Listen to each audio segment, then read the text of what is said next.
Ce soir, vous le connaissez sûrement pour ceux qui ont regardé la Star Academy ou peut-être qui connaissent bien avant. Je reçois Hugues Hamelin, le professeur de théâtre de la Star Academy de l'année dernière. Bonsoir. Salut. Merci en tout cas de me donner un peu de ton temps dans ton un peu de temps chargé. On va dévoiler le secret. Ça fait un moment que je souhaite t'interroger. Je retrace la carrière des invités. Et aujourd'hui, le but étant de retracer tout ce que tu as fait parce que en faisant les recherches, tu es multicasquette. J'ai fait beaucoup de Euh, choses différentes, c'est vrai. Animateur de radio, metteur en scène, c'était pas directeur, metteur en scène, animateur de télé. Tu as fait aussi prof de théâtre à la Star Academy. T'as tout fait, quoi. Franchement. Qu'est-ce qui te Euh, manque, du coup, dans cette liste? En tant que comédien, moi, j'ai jamais joué devant une caméra, donc jamais fait de série ou de cinéma, c'est jamais fait, donc c'est un truc qui pourrait toujours me tenter.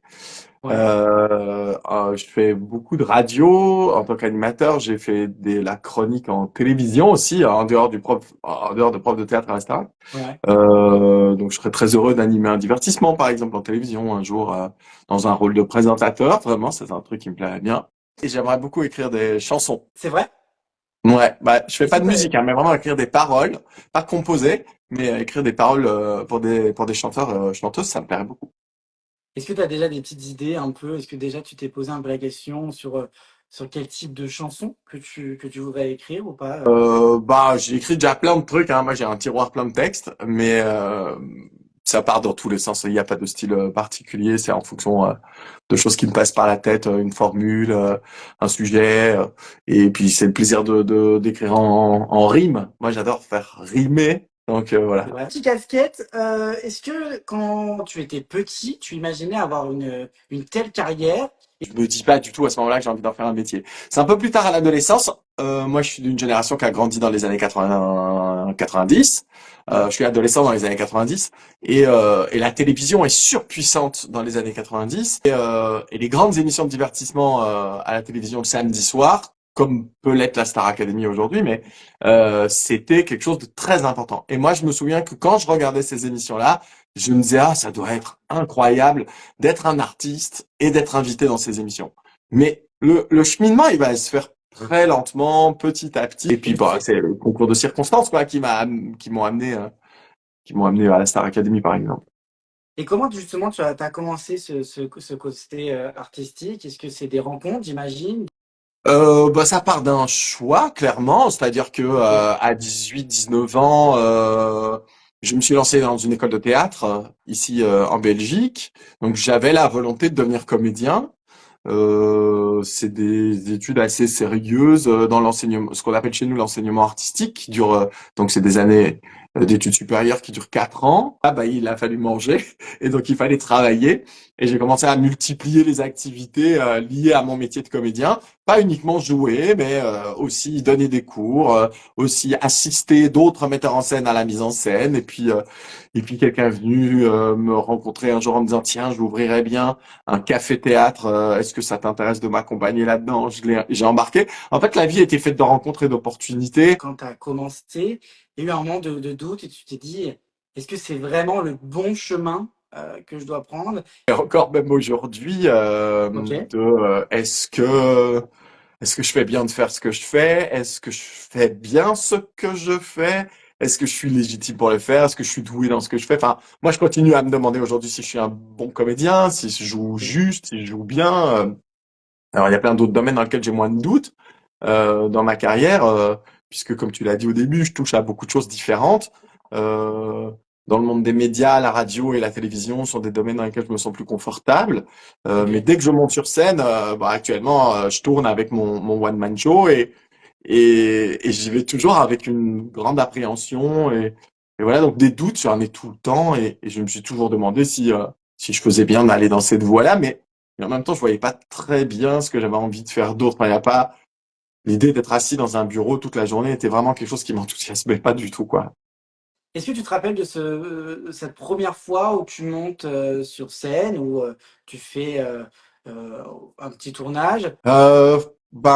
J'avoue que je peux pas vraiment dire à quel moment je prends conscience que ça y est, j'y suis. Je trouve que tout s'est fait très progressivement. J'ai fait vraiment des petites choses les unes après les autres, qui n'avaient pas toujours énormément d'envergure, qui étaient pas forcément vues par beaucoup de monde. Ça s'est fait de façon extrêmement progressive. Alors moi j'ai fait beaucoup d'impro aussi à côté du Ouais. théâtre. J'ai eu la chance de participer au mondial d'improvisation à plusieurs reprises. Et il y a une année, on s'est retrouvé en finale de la Coupe du Monde d'impro et on jouait dans une des plus grandes salles de Bruxelles où il y avait 1700 spectateurs.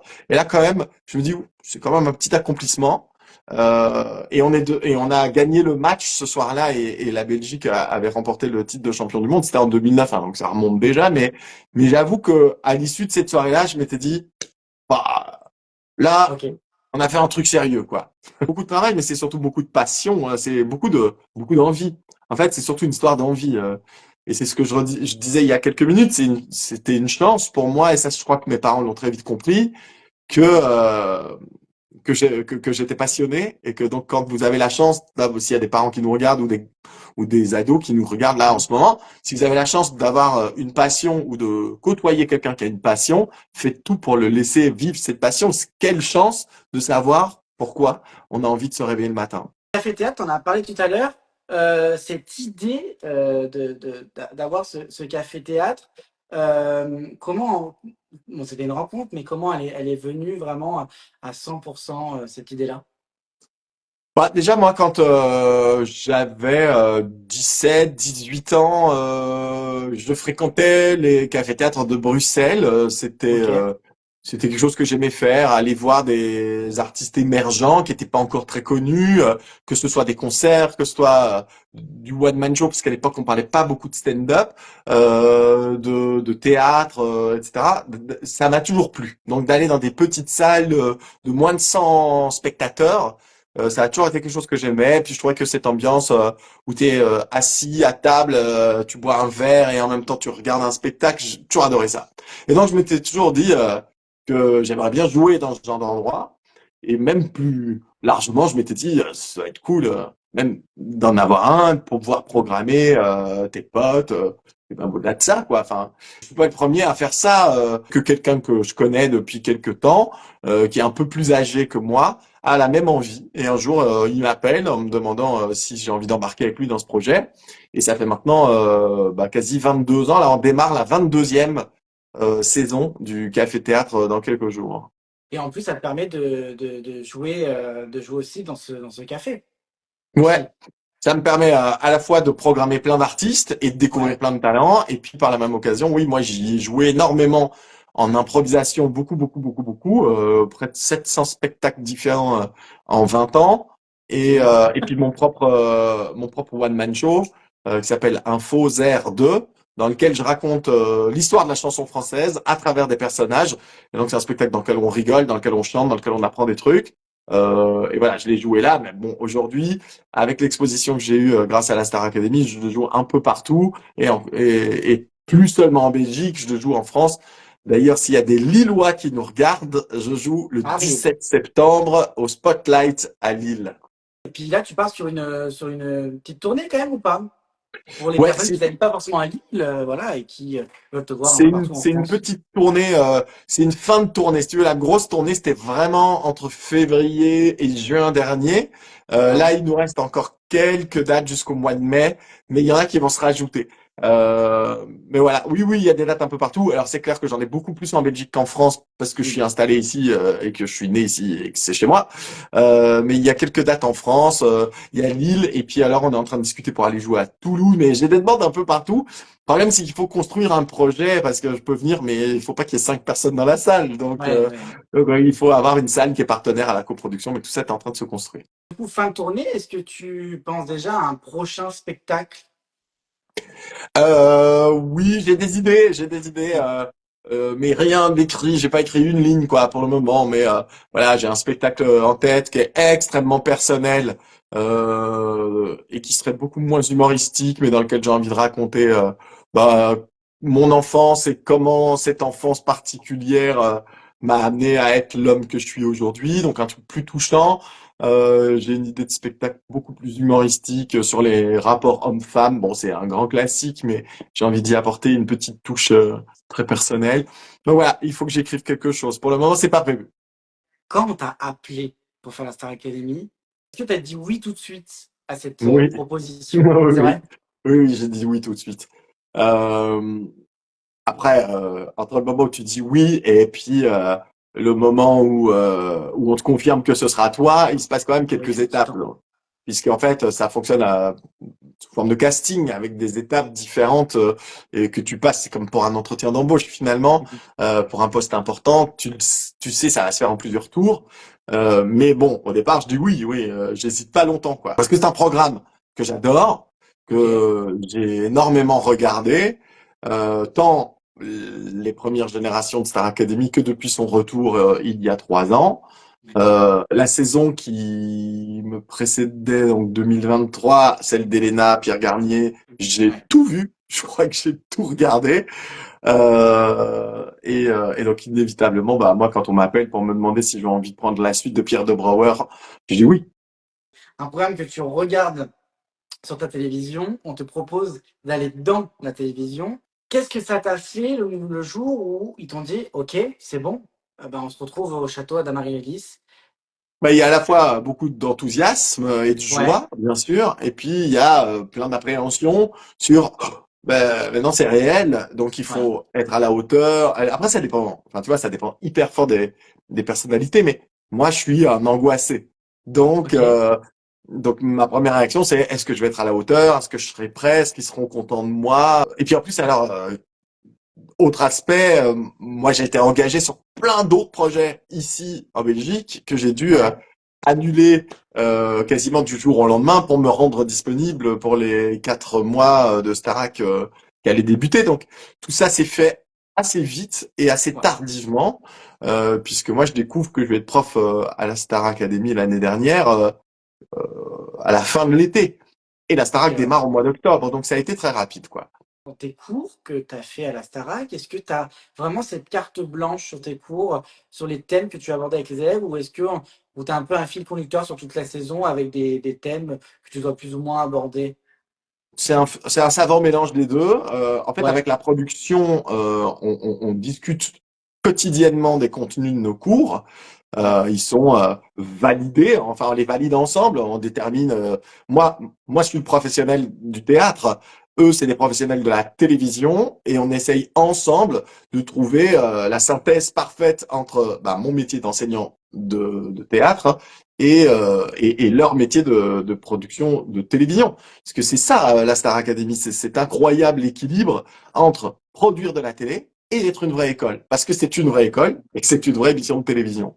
Alors, on avait comme fil conducteur bah, les thèmes des primes, puisque si tu as suivi la saison, ouais. tu sais qu'il y a comme ça des primes à grandes thématiques, le prime sur les comédies musicales, le prime avec un chœur de, je sais plus combien c'était, il y avait 1000 choristes, je crois, Ouais, tous les soir. choristes, prime des Euh, profs ou de ce genre de choses, quoi. voilà, le prime avec les profs, enfin voilà, chaque prime a un peu des thématiques, et ces thématiques, eh ben, elles vont aussi accompagner la semaine qui précède le prime, et donc Ouais. tu vas construire ton cours d'impro ou de théâtre en ayant quand même en tête, tiens, bah cette semaine c'est le prime comédie musicale, on va essayer de construire un cours de théâtre autour de ça, quoi.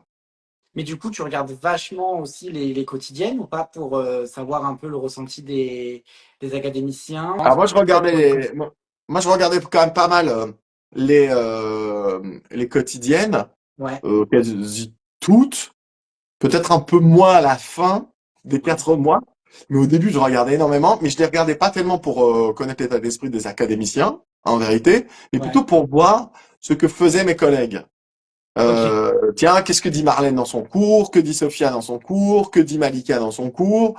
Que dit Ladji dans son cours? Quel discours tient Mickaël quand il est en face à face avec les élèves? Parce que on voulait être comme une vraie école, Ouais. hyper cohérent, quoi. Tu vois, tu vas avoir un conseil de discipline dans les écoles ou tu vas avoir un conseil pédagogique dans une école. Bah, c'est un peu la même chose. Il fallait quand même qu'on parle tous d'une seule voix et qu'on raconte quelque chose de cohérent, quoi. Et ça a été très naturel. C'était pas compliqué à mettre en place parce que on s'entend tous très très bien et on a la même vision. Au-delà de l'émission, c'est vraiment 4 mois où ta vie est complètement fermée sur la Starac, quoi. En ce qui me concerne, la Starac, Paris, région parisienne, moi j'ai toute ma vie à Bruxelles, Ouais. donc inévitablement, en étant à 300-350 km de chez moi, euh, j'ai dû tout mettre entre parenthèses. Je Ouais. pense que pour ceux et celles qui vivaient déjà à Paris, je sais que Sophia vit à Paris, Mickaël vit à Paris, bah, peut-être qu'eux, ils ont pu, entre certains cours à la Starac, continuer d'autres activités en région parisienne. Moi, c'était impossible. 4 jours de tournage par semaine. Ouais. C'est pas C'est mal, pas hein. des journées entières, c'est pas des journées entières de Ouais, tournage, ouais. mais je veux dire, t'as une journée qui est consacrée à ça. Alors, entre le moment où tu pars de chez toi et le moment où tu rentres chez toi, t'as une journée qui a été quand même bien remplie. C'est ok, quoi. Je veux dire, c'est comme un job, comme tous les Un jobs. job. Il est intense, mais c'est comme tous les boulots. C'est du travail, c'est intense, mais c'est quand même beaucoup de plaisir, beaucoup d'amusement. Et tu récoltes, à l'issue de cette émission, quand même beaucoup d'amour de la part des gens. Moi, j'ai reçu énormément de messages, de témoignages de gens qui avaient aimé la Star Academy et qui nous le faisaient savoir. Donc c'est quand même pas, on va pas se plaindre, hein. Est-ce que tu te souviens de ce premier Prime et la question d'après, c'est est-ce que vous découvrez les académiciens en même temps que nous, une demi-heure avant le Prime, vous les découvrez en coulisses? Non, non, non, on les connaît pas. Les seuls qui les ont vus avant le premier Prime, c'est les répétitrices, donc c'est Fanny et Lucie, parce qu'elles ont Lucie, travaillé ouais. avec eux et avec elles sur la préparation du tout premier Prime, et donc forcément, elles les ont fait répéter. Mais le prof de sport, prof de danse, la prof d'expression scénique, prof de chant et prof de théâtre que je suis, et bah, on les découvre. Michael Goldman, lui, il a participé au casting, donc il les connaît. Ok. Mais nous, on les découvre à ce moment-là. Là, vraiment, quand ils entrent en scène et qu'on voit leur portrait, leur nom, leur visage et qu'on les entend chanter, c'est la toute première fois. Lors de la prestation de Franck, qui t'a ému, qui t'a complètement Ouais. bouleversé, la question était en quoi cette prestation t'a tant bouleversé? Pourquoi ce soir-là, sur cette prestation-là, sur la présentation de Franck, ça t'a complètement retourné? Hmm. C'est toujours difficile de rationaliser les émotions. C'est difficile de dire pourquoi on pleure, pourquoi on rit. J'ai envie de te répondre parce que c'était émouvant. Si tu étais devant ta télé ce soir-là, bah, ça t'a C'était sans beau, hein. doute fait quelque chose aussi. Je peux Ouais, bien sûr. comprendre qu'il y ait des gens que ça n'a pas touché. J'ai lu des commentaires de gens qui disaient, pour moi, c'était trop, ça m'a pas touché. Ok, moi, ça m'a touché. Alors, bien sûr, il y a une histoire particulière. C'est dans le cadre d'une semaine tout à fait spéciale. C'était la semaine des profs, Les si je dis pas de profs. Ouais, conneries, la semaine des profs. où on avait la possibilité de travailler plus longtemps en tête à tête avec un élève. Et moi, c'est Franck que Ouais. j'ai. C'est d'abord un peu le fruit du hasard, cette répartition qui va avec quel prof. C'est pas les élèves qu'on choisit, c'est pas les profs non plus qu'on choisit l'élève. C'est de nouveau en discussion avec la production. On s'est dit, tiens, en fait, Franck, euh, on connaît ses talents musicaux. On a besoin maintenant de voir comment il peut être dans l'émotion. Et donc, il se retrouve avec le prof de théâtre, avec moi. Et on lui refile un monument de la chanson française, Ne me quitte pas, Jacques Brel. Alors, c'est vieux, c'est très beau, mais c'est vieux, quoi. Et puis Jacques Brel, pour ceux qui connaissent pas, sachez que c'est un interprète tellement puissant que c'est très compliqué de reprendre ses chansons. Très souvent, ceux et celles qui chantent du Jacques Brel sont un peu en dessous de Jacques Brel. Même quand tu essayes de le moderniser, c'est très difficile. Franck, il connaissait pas cette chanson. Il l'avait jamais entendue. Rappelons que Franck, il est en France depuis 2 ans, hein, qu'avant il était au Congo Brazzaville et que peut-être qu'on n'écoute pas beaucoup Jacques Brel. Et puis de toute façon, il a l'âge qu'il a. Je sais pas combien de jeunes d'une vingtaine d'années écoutent Jacques Brel, hein, en vrai. Ouais, ouais, ouais, effectivement. Donc On connaît c'est de aussi nom, la mais on n'écoute pas. particularité. Ouais. Donc il connaît pas la chanson. Et c'est une chanson qui musicalement est assez compliquée parce qu'elle a pas de mélodie, elle a pas de refrain. Il est compliqué de trouver ses repères rythmiques. Et en plus, moi je suis pas musicien, donc le cours que je donne à Franck, c'est un cours sur l'émotion, sur comment incarner le personnage, quelle est l'histoire que ça va raconter et tout. Donc j'essaie de faire des analogies avec des choses qu'il connaît. Je lui parle de Formidable de Stromae, Ouais. qui pour moi en fait est la petite sœur de Ne me quitte pas. C'est quasiment la même histoire, la même situation, le même côté pathétique d'un mec qui vient de se faire larguer et qui est prêt à ramper pour qu'elle revienne. Et je lui raconte tout ça. Puis il va continuer à répéter avec Lucie. Et puis je vais assister à la répétition le vendredi au studio 217, veille de Prime. Et pendant la répète, je me dis, musicalement, c'est quand même pas en place, quoi. Ils chantent pas la bonne mélodie, c'est compliqué, c'est compliqué. Et je me dis, oh là là, est-ce qu'on lui a pas filé un truc trop difficile? Je suis très inquiet. Et puis, je revois encore une répète le samedi, et je me dis, c'est pas au top non plus. Et donc, je suis très inquiet. Et au moment où il fait sa prestation, euh, bah en fait, c'est pas parfait musicalement, clairement pas. Je pense que si on revoit la prestation, il y a des tas de moments où il fait des sorties de route. Mais par contre, au niveau de l'émotion, il est Il est dedans. incroyable, Ouais. quoi. D'une force de conviction complètement folle. Et en fait, c'est pas compliqué. Ne me quitte. Moi, j'adore Jacques Brel. Ne me quitte pas, Jacques Brel, c'est pas du tout ma chanson préférée. Je trouve qu'elle est plombante, qu'on a envie de se pendre quand on l'entend. Ouais. Elle a un côté ultra lancinant, avec ses ne me quitte pas qui se répètent comme ça. Et puis finalement, Franck, il me fait oublier Jacques Brel. Je trouve que son interprétation est d'une puissance incroyable.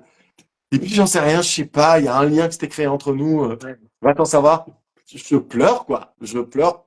J'y croyais pas que t'allais y arriver. Et je m'en veux de ne pas avoir cru en toi. Je crois que je lui dis un truc du genre, parce que en fait, il a été parfaitement à la hauteur. Et depuis, en fait, sur toute la tournée de la Starac, il l'a chanté tous les soirs. Mm. Et musicalement, il est parfaitement en place. Au niveau de l'émotion, il est quand même un tout petit peu Ouais. redescendu.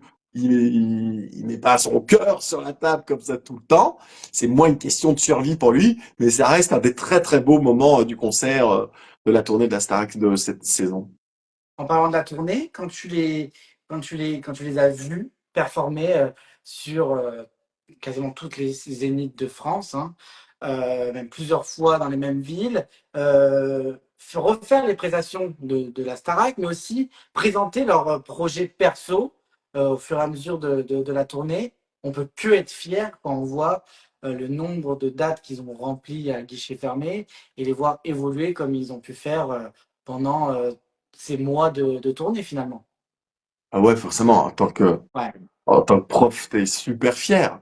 T'es super fier. Moi, je les considère que, enfin, Lucie, elle les appelle les petits, tu vois. ouais. Et bah ouais, bah c'est nos petits, quoi. Donc tu les vois là sur scène briller, acclamés par la foule qui connaît les chansons par cœur. Non, forcément, c'est de la fierté, c'est de l'émotion, et en même temps, tu te dis que tu n'y es pas pour grand-chose, quoi, parce que tout était là dès le départ. Oui. En fait, c'est aussi toute la magnifique machine qu'est la Star Academy qui permet de les mettre dans la lumière. Après, euh, il faut voir s'ils sont à la hauteur, quoi. C'est une phrase que Nikos m'a dite un jour, que je trouve très juste. C'est, on te prête de la lumière quelques instants pour voir si tu es à la hauteur de tes rêves. Je sais que tu ne pourras pas y répondre, mais est-ce que tu pourrais Oui, bah, peut-être je vois toutes les revenir? questions là, je vois toutes les questions qui défilent, c'est tout le temps la même, hein. Tout le monde C'est veut tout le temps la savoir si même. je refais la saison ou pas. Et je trouve étonnant que tu aies attendu 50 minutes pour me poser la Oui, je question. voulais pas. Je sais que tu pourras pas forcément y répondre. En Bah, tout cas, je vais vous répondre ce qu'on répond à tout le monde. Vous sont les journalistes me posent la même question, tout le monde veut savoir. Si oui ou non, bah, je serai dans le corps professoral de la nouvelle saison de la Star Academy.